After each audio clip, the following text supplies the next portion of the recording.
savings. See, the key to building wealth is not the interest rate. Everybody's focused on interest rate and investments and all this stuff. That's not the key to building wealth. Because when you get a higher interest, more risk. The key to building wealth is find the money and keep adding to your savings.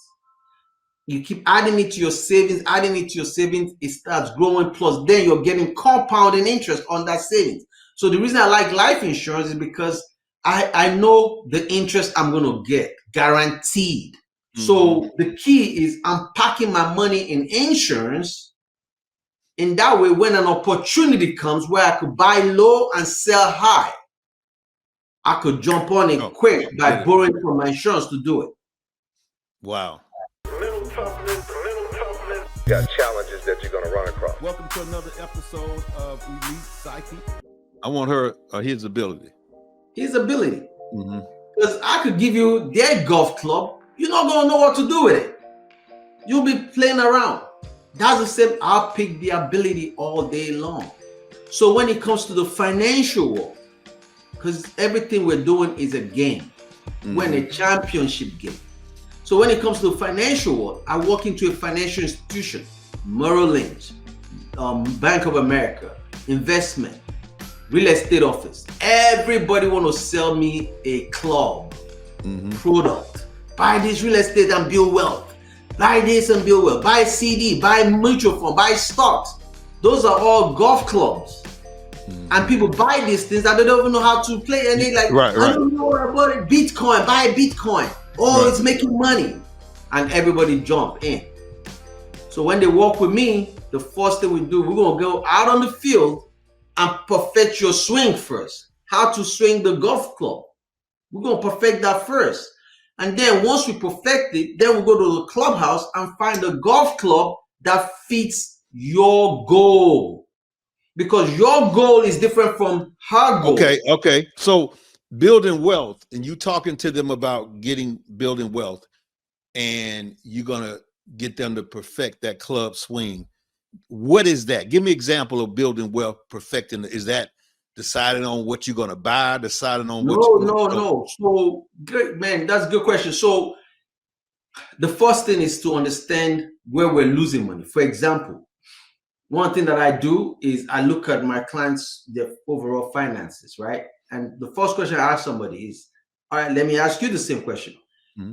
Tony, do you have car insurance? Yes, I do. You have car insurance. What is your deductible? I think it's 1,000, maybe 500. Maybe. All right, what made you pick 1,000? Because there's 500, there's 250, there's 1,000. What made you pick 1,000 or 500? Okay, I think it's 500. I wanted to pay the lowest, so that was just my idea. Okay. Yes. Right. Because if you get into a car accident, God forbid, the bill is 10,000. You could pay 500 in your sleep. Right. Instead of $1,000. Right. I got you. Now, which insurance company do you use? Allstate. Allstate. Great company. Now, Allstate. Do Allstate print money? Do they print money? That's a trick question.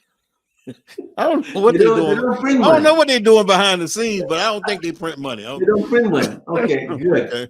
They use other people's money. Right, exactly. Now, how long have you been driving? At least 40 years. 40 years. When was the last time you were in a car accident that was your fault?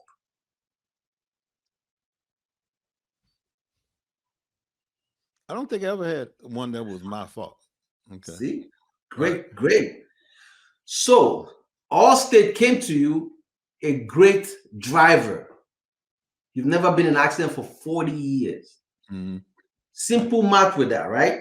You're paying. What's your payment every month on that policy? I want to say it's 420, maybe 399. But I think let's go with 420. Let's go with 420. All right. Times 12 months, that's $5,000 a year. Times 40 years using that.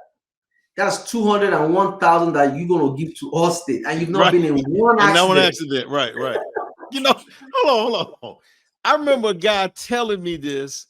I was 22 years old, selling office equipment, and I went in his office, and his dad was a doctor, and he had the office space upstairs. And he told me, he said, my dad said, don't buy some kind of insurance. He said, just put that money away. So then when something happens, if you need that money, you can. If not, he told me that. I ain't hear him though, because I was trying to sell him that equipment. I was like, yeah, okay. Yeah, you gonna buy this? But so go ahead. So now check this out. If you are taking $1,000 deductible, your payment come down. Mm-hmm. So instead of paying them all that money, $420, what if you pay them $220? Right. And you kept $200. Okay. And save that. Right. Times 12 months, times 40 years, that's $96,000 in your pocket that you didn't have to. Okay, so that's what, the money. Yeah, that's what you mean by teaching them finding to the money. Swing. No, perfect the swing. Yes, I got you. Perfecting the swing. And that's so just we're looking at different, and that's just one area that we're able to. Now, when I take that 200, I add it to my savings. See, the key to building wealth is not the interest rate. Everybody's focused on interest rate and investments and all this stuff. That's not the key to building wealth. Because when you get a higher interest, more risk. The key to building wealth is find the money and keep adding to your savings. You keep adding it to your savings, it starts growing. Plus, then you're getting compounding interest on that savings. So the reason I like life insurance is because I know the interest I'm going to get, guaranteed 4% if I'm using a whole life. IUL is more speculative. You know, it's up and down, right? I don't really know what the interest rate is going to be. Nobody knows what it's going to be. It's based on the market. So for my emergency savings, I use whole life for that because I know what the guarantee is. That's for, I could pull it anytime I want. The IUL, I could still do the same thing, but I know it's more for long term. I could make a higher interest rate. I'm not going to lose any money, but I know what's for. Mm-hmm. So the key is I'm packing my money in insurance. In that way, when an opportunity comes where I could buy low and sell high, I could jump on it quick by borrowing from my insurance to do it. Wow. I saw some people out on social media talking about one time, and I think you kind of came behind him and gave him an answer and said, like, what he said was true, but it's other things you have to do to make sure that works. And that's because they were oversimplifying it on social media, something like that. And I saw you come behind it. Yeah, so, I have another video coming out this week, actually. I'm waiting for my guy to write the caption on it. You know, I'm rebuttaling somebody else. Somebody just came out and, you know, talked some nonsense about, not that he was bad Martin casual insurance, but he just didn't say it correctly. So I'm going to correct it. Okay. And teach people out, you know, how it works correctly so people know how it works right. Well, you know, it's all information. Let's take a person 50 years old, maybe 55, been working their job for 30 years or whatever. Now they look up and feel like, I don't have anything really. The 401k is not really any money because it, you know, took a hit or whatever.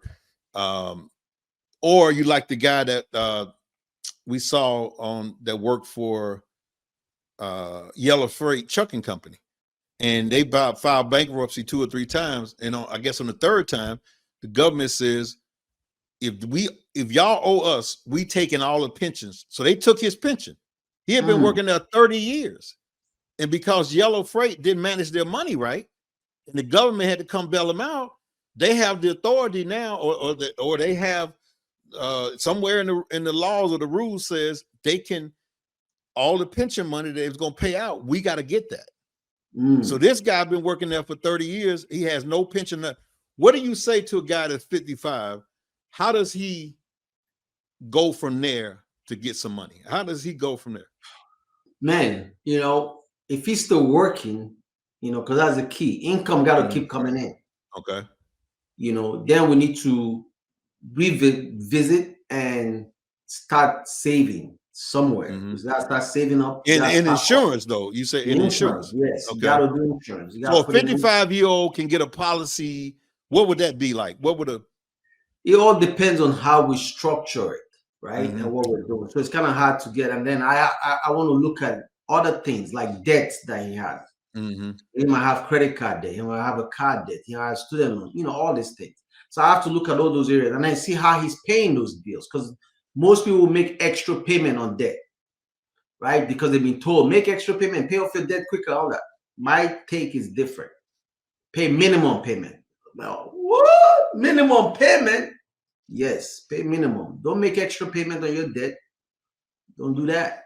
But the key though is not just make minimum payment, take that extra payment and we stick it in insurance, in a plan that's going to grow.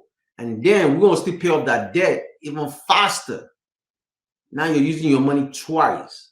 So I teach people a different way of looking at that money, using their dollar more than once, using it 2 times, 3 times. And then once we stack up the money in the insurance, then I also now introduce them to what we call alternative investments that's out there that they can qualify for, that they don't even know they can qualify for. Because real estate is so huge. Mm-hmm. Huge. There's places, there's different opportunities to invest in real estate. You don't have to be the landlord. You don't have to be the landlord. You could loan money to people that do it. Right. You can loan money. Yeah. If I loan you money for you to pay me back, that's not an investment. I'm loaning you money. And I'll charge you interest for it. And you pay me back with interest. Right. What's your thoughts? And I know, especially with Black folks, but we just think this is voodoo. I don't know, you might too. What's your thoughts on bankruptcy? I don't have any thought about it. It's the law of the land. If you file bankrupt, Trump filed bankruptcy how many times? Well, they always say, well, he's a sinner. Why are you going to use him? He's a sinner. I filed bankruptcy. I did, years ago. Right. Remember, I came to America. I didn't know nothing about nothing. Credit, nothing. Yeah. But I bought a timeshare. I went to a timeshare presentation. They got you. Man, me and my wife, we went. Yeah.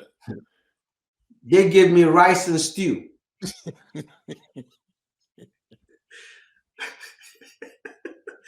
Rice and stew.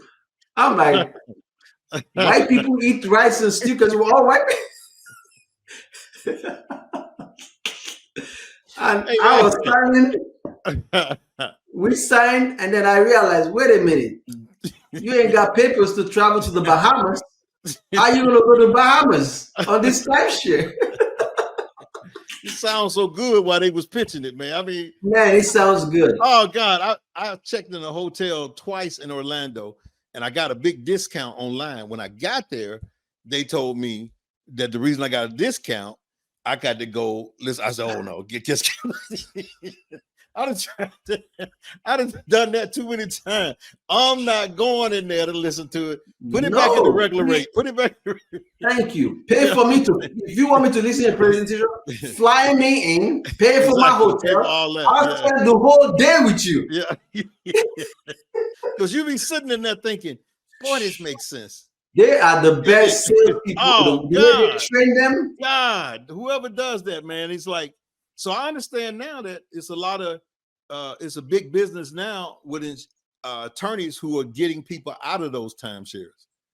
You know what I'm saying? They pull them out of it. You just I don't know how they do it. You was cemented, glued in, huh? Man, I tried. I tried to find out. I called the office, right? I told them, listen, I can't afford this thing. Because after a while I realized I'm just paying. I ain't going to Bahamas because it was in the Bahamas. Right. I can't go to the Bahamas. Right. I'm like, I can't travel. Right. How am I going to get there? I might not come back into the US. But this is the final vacation. You go. I said, please, can you give me back my money? Don't mess with my wife credit. They're like, nah, we ain't doing it. I called every number. You know how you call a phone and they press one for this person, press. Yeah. I did that for everybody. Got a voicemail message. We know it's you, Douglas. You're not getting a penny back. I left everybody a voice message. I spoke Swahili, Istanbul, whatever language could come in mind. I was speaking all kinds of language, cussing everybody out, cussing their mama, their pop, everybody. And then I found a lawyer, you know, because lawyers, you know, they do what they do best. And he said, just file bankruptcy. All right. Okay. Bankruptcy lawyer, what's he going to tell you? He ain't going to tell you nothing else. File bankruptcy. I tried to call them. They wouldn't pick up. So and we filed bankruptcy and, you know, and just to kill that, because they also went, because I stopped paying. Mm-hmm. But in Virginia, when you stop paying, the company can go and put a judgment on your credit. Oh, wow. And they went, you didn't even have to be in court. I'm like, what? Mm-hmm. So they put a judgment on my credit. I couldn't. So I just went to a lawyer and the lawyer said bankruptcy. I filed bankruptcy and I had to wait it out 7 years. Mm-hmm. And today my credit is 850. Yeah, right. You know, but it's you learn from experience. 2 ways to learn in life. OPE, other people's experience, or personal experience. I learned for some reason we like that personal beat up experience. Beat up, man.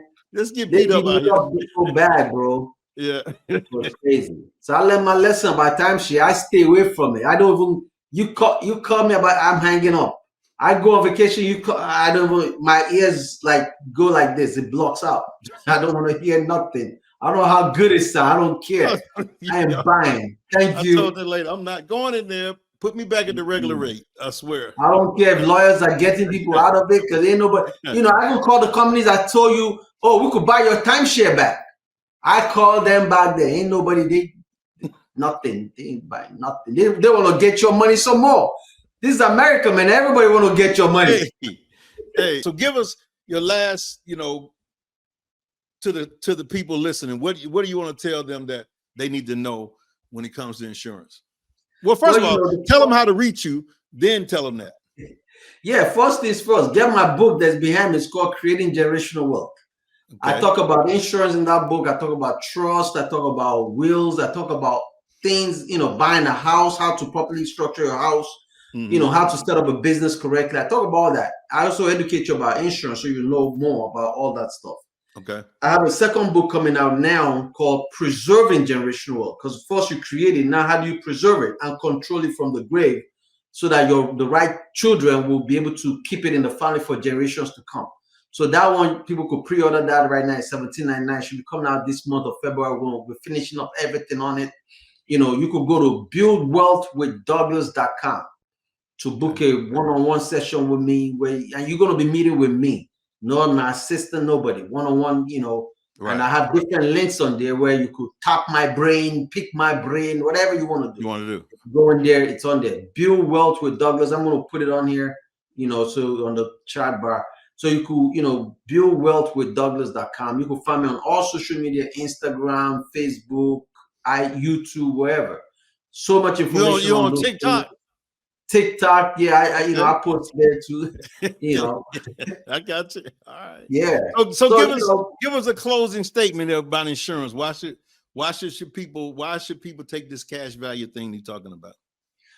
Yeah, it's not just buying cash value insurance. It's all about the first things first is to protect you, your human life value, just so that in case death happens, right? If death happens, your family will still continue to live the lifestyle that you've already created for them, right? That's the most important thing first. And then if you can, life insurance is like buying a house, right? Either you can afford to buy a house or you rent. So if you cannot afford to do a cash value insurance, there's nothing wrong with buying term insurance, knowing that you could convert it to a permanent insurance later. You don't have to buy a huge amount of insurance right away on the cash value side if you can afford it. And when I say you can afford it, meaning if your human life value is $1 million and you cannot pay $1,000 a month for $1 million of life insurance, but maybe you could pay $500 a month. Then out of that $500, maybe we'll take $200 to purchase term insurance for $1 million. And then we take the other $300 and put in the cash value policy and start building them together. And I teach you how to design that. That's why, you know, some of the things I teach is outside. It's totally different conversation from so many people. You know, so, but also if you're interested in also being a financial service professional, wait, listen, my company where I'm hiring, I'm looking for more people because I'm getting older. I don't know how many more years I'm going to be in the world, right? But I'm hoping for another 50 because I'm going to enjoy all my money. But I'm looking for people that I could educate, teach, so that you could get your license and start helping other people and share this knowledge with everyone in your circle, because I don't know who you know. Right. So, and we do it right. All right, man. Well, appreciate it. We'll be back again in a couple of months, but I appreciate your time, man. Y'all look him up. He told you where to find him.